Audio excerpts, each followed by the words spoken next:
Radhe, Radhe, Radhe, Radhe. Here we go, another blog entry. Blog entry 139 from 10/9 of 2024. So in this blog entry, I was still hanging out in Seattle, still in the van, still hadn't met anyone at this point, still just wearing orange, and still figuring out the flow of things and how things were meant to be. So in this blog entry, I was really trying to understand, what is it I was meant to be doing? Just in orange as a teacher, doing my Krishna job, what did that mean? And so this is just really interesting. It just kind of shows a bit of the purification and wandering of figuring out the path and bits and pieces coming in meditation. So here we go. There's a cultural understanding in which someone simply sits and dedicates themselves, creating to Krishna, creating Seva for others to support them, while their own Seva is to help those people grow their love for God.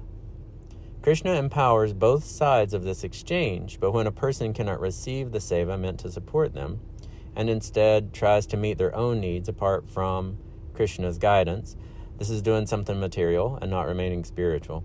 The natural cycle between teacher and student, though I'm not sure what to call it, doesn't continue.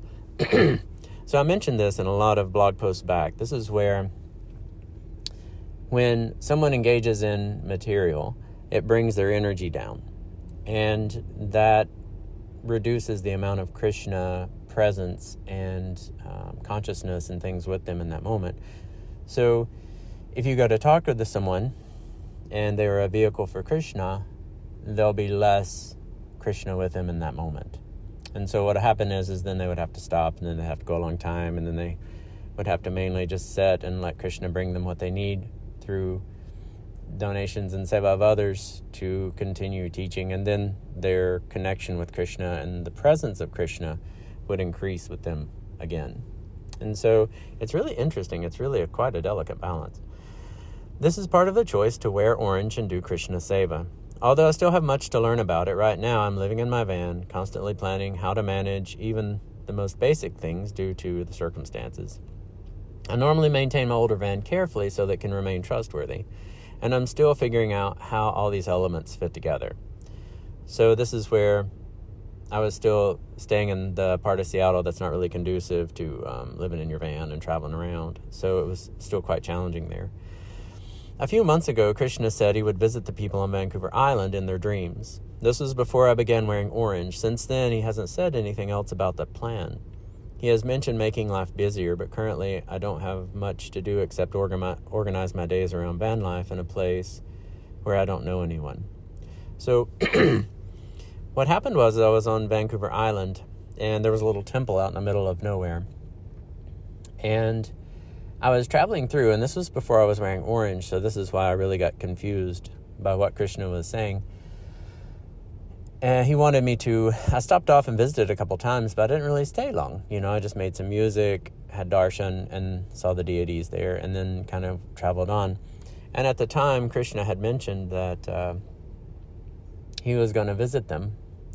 And later to find out it was for my teacher, more so than me. I was the vehicle at that point to initiate it, but I didn't really understand the mechanics of what was going on. But yeah, sometimes Krishna will visit people in their dreams before the person in orange gets there. And it's really pretty amazing, all the things he does. It's like, wow, incredible, Krishna. For those who might not understand, living in a van comes with unique challenges. You rarely have a fixed place to be all day and night, so you need to drive 1 or 2 locations each day. You have to plan for gym time, for showers, and other necessities. Random things that are normally easy suddenly require planning or scheduling. A good example happened a few days ago, and I think I've used this as example before in blog entries. When I was going to put on my official orange clothing, the lungi dragged slightly on the ground, and it was raining that day. I was in Seattle. Yeah, rainy season. Polyester doesn't dry well or look good when wet, so I had to think about how to get dressed in the rain while living in the van. This is just one of the hundreds of hurdles and challenges, some small, some large. And on top of all this, I'm still learning how to connect with people and understand how to actually fulfill my Krishna Seva. So this was building a foundation of understanding about what it's like to have a job and to do a Krishna job, It's really different. And inside, you'll feel completely fulfilled and content. And Krishna will be there. And Krishna will bring you everything that you need. But it's still not necessarily comfortable. And it's different. Here's what's really interesting. So you'll have this peace and comfort inside, which is like a spiritual peace and comfort, which basically way overpowers the material sense of discomfort. And you'll feel completely blissed out inside. And so I think also in some previous blog posts, I was talking about in scriptures, you'll see the picture of someone just like sleeping on the ground under a tree, and they're like at peace and blissed out and fulfilled. And that is the type of experience that comes with Krishna fulfilling you from the inside. And so in our minds, our material minds and our material senses, we'll be looking at, we'll be trying to understand that peace and comfort in a material way, because our minds are material and our senses are material. But the reality of it is, that's not what Krishna is talking about. Now, you may go and you may teach, and you may create a large gathering of people who are learning from you. You may create a comfortable facility, and you may have a comfortable life materially, maybe, or you may not. But the thing is you still have to remain detached from it, and you still have to mainly look to the peace and the comfort inside of you from Krishna, because that peace and comfort inside of you from Krishna is your compass. That's how you know you're pleasing Krishna. That's how you know Krishna's with you. That's how you know what you do makes him happy. I think yesterday or the day before, I was in a section of town here in Seattle, and Krishna's like, you should travel over to this other section.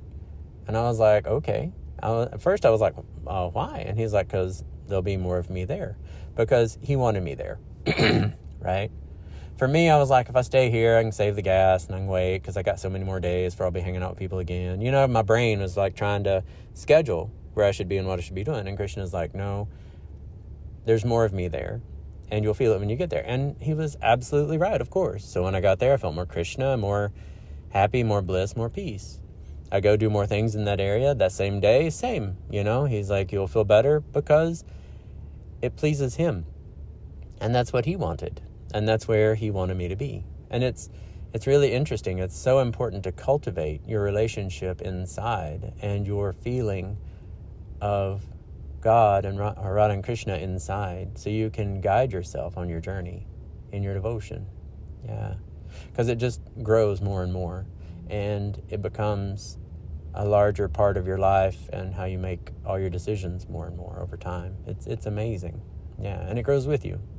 Yeah. Incredible. All right. Well, that's pretty much it for today. Thank you so much for tuning in. Have a great rest of your day. Radhe, Radhe, Radhe, Radhe. Radhe, Radhe. Radhe, Radhe. Radhe, Radhe.